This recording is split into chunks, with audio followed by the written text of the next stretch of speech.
தற்போது கிடைத்திருக்கும் முக்கிய செய்தி, குமரியில் அணுக்கனிம சுரங்கம் அமைக்க மத்திய அரசு திட்டம் தீட்டியிருக்கிறது. இது குறித்த கூடுதல் விவரங்களோடு நமது செய்தியாளர் இணைகிறார். வணக்கம், இது குறித்த முழுமையான விவரங்களை பதிவு பண்ணலாம். மோனிஷா, ஏற்கனவே திருநெல்வேலி மாவட்டத்துல அணு உலை பூங்கா அப்படிங்கிறது செயல்பட்டு வருகிறது. இதற்கு பல்வேறு எதிர்ப்புகள் தொடர்ந்து பொதுமக்களிடையே இருந்து வருகிறது. இந்த நிலையில கன்னியாகுமரி மாவட்டத்தினுடைய கிள்ளியூர் அந்த சுற்றுவட்டார பகுதி அந்த கிராமங்கள் 5 கிராமங்கள்ல 1144 ஹெக்டேர் பரப்பளவுல சுமார் 3500 ஏக்கர் பரப்பளவில் இந்த அணு கனிம சுரங்கம் அப்படிங்கிறது அமைப்பதற்கான திட்டம் அப்படிங்கிறது மத்திய அரசு முடிவு செய்திருக்கிறது. இதற்காக அக்டோபர் 1 பொதுமக்களிடம் கருத்து கேட்பதற்கான நடவடிக்கைகள் துவங்கும் என அறிவிக்கப்பட்டிருக்கிறது. இந்த அணு கனிம சுரங்கத்துல பாக்சைட், இலுமினைட், கார்னட் உள்ளிட்ட பல்வேறு அந்த பொருட்கள் கிடைக்கும். இந்த பொருட்களை கொண்டு அணுகுண்டுகள் வரைக்கும் தயார் செய்வதற்கான நடவடிக்கைகளில் ஈடுபட முடியும். இந்த நிலையில இந்த அணு கனிமங்கள் அப்படிங்கிறது கன்னியாகுமரி மாவட்டத்துல துவங்கி திருநெல்வேலி மற்றும் தூத்துக்குடி மாவட்டங்கள் வரைக்கும் கிடைக்கிறது. தனியார் ஒரு சிலர் இது போன்ற இந்த கனிமங்களை எடுத்து வந்தார்கள். அதற்கு முழுமையாக தடை விதிக்கப்பட்ட நிலையில மீண்டுமாக இந்த இந்திய அரசு இதற்கான நடவடிக்கைகளை துவங்குவதாக தெரிகிறது. இதன் காரணமாக இதற்கு பல்வேறு எதிர்ப்புகள் கிளம்பி இருக்கிறது. முழுமையாக கடற்கரை மீன் வளத்தை நம்பி வாழக்கூடிய மக்கள், பெருமளவு மக்கள் வாழக்கூடிய பகுதியாக இருக்கக்கூடிய நிலையில மீனவர்கள் முழுமையாக இதற்கு எதிர்ப்பு தெரிவிப்பதற்கான அந்த ஆரம்பகட்ட பூர்வாங்க பணிகளை துவங்கி இருக்கிறார்கள். பொதுமக்களும் எதிர்ப்பு தெரிவிக்கிறார்கள். இதனிடையே பூவுலகின் நண்பர்களும் இதற்கு தங்களுடைய எதிர்ப்பை காட்ட துவங்கி இருக்கிறார்கள். மோனிஷா, சிவமணி, தற்போது இந்த அணு கனிம சுரங்கம் தோண்டுவதற்கு மத்திய அரசு இதனால் பயன்பெறலாம் என்று என்ன கருத்து தெரிவிக்கிறாங்க?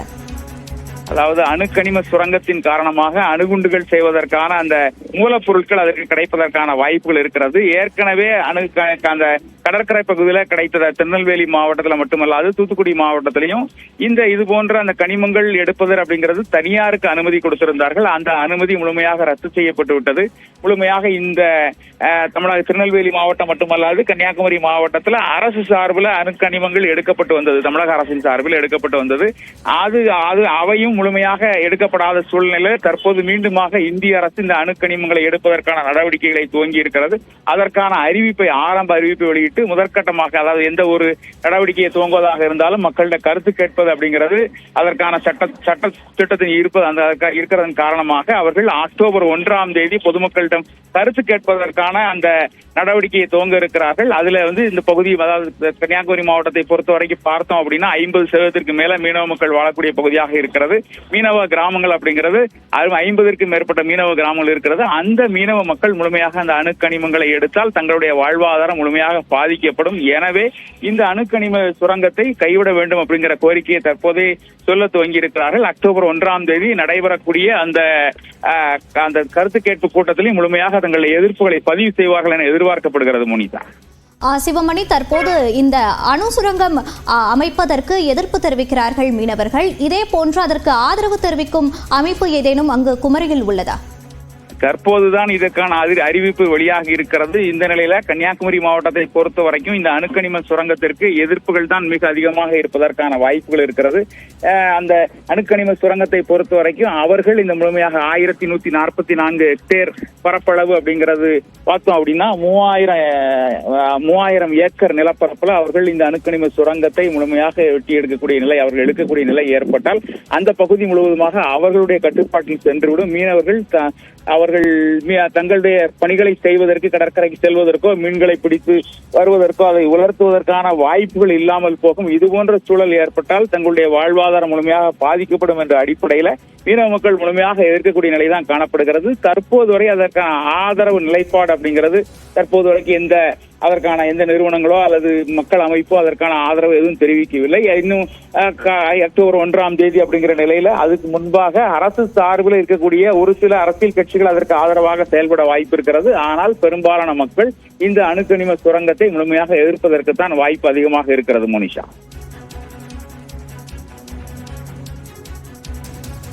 சிவமணி, இணைப்பிலே இருங்க. இது குறித்த கூடுதல் கருத்துக்களை நம்மோடு பகிர்வதற்காக பூவுலகின் அமைப்பிலிருந்து சுந்தரராஜன் நம்மோடு இணைகிறார். சார், வணக்கம்.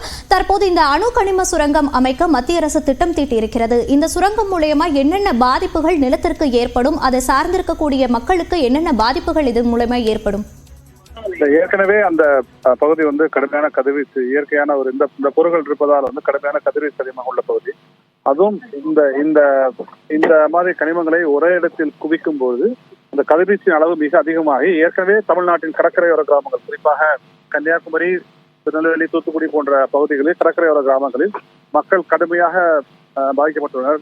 புற்றுநோய், சிறுநீரக பிரச்சனை என பல்வேறு விஷயங்களில் அவர்கள் சிக்கி தவித்துக் கொண்டிருக்கிறார்கள். இப்போ நீங்க கேரளாவில் உள்ள அந்த ரீஜனல் கேன்சர் இன்ஸ்டிடியூட் போனீங்கன்னா எங்கே இருந்து அதிகமான புற்றுநோயாளிகள் வருகிறார்கள் கேட்டீர்கள் கன்னியாகுமரி மாவட்டம் தான் சொல்லுவாங்க. ஒன்று அருகாமை, இரண்டாவது இந்த அணுசக்தி தாதுகள் அங்கு அதிகமாக இருப்பதால் ஏற்கனவே பேக்ரவுண்ட் ரேடியேஷன் சொல்லக்கூடிய இயல்பான கதிர்வீச்சு மிக அதிகமாக உள்ளது.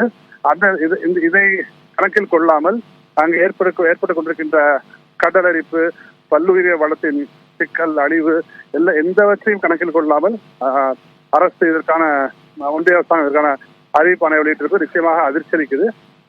தமிழ்நாட்டில் உள்ள அனைத்து அரசியல் கட்சிகள், சமூக எல்லோரும் ஒன்றாக இணைந்து இந்த திட்டத்திற்கு கடுமையான எதிர்ப்பை பதிவு செய்ய வேண்டும் என்று நாங்கள் கேட்டுக்கொள்கிறோம். சுந்தரராஜன் சார், எங்களோட இணைப்பில் உங்களுடைய கருத்துக்களை பகிர்ந்தமைக்கு நன்றி.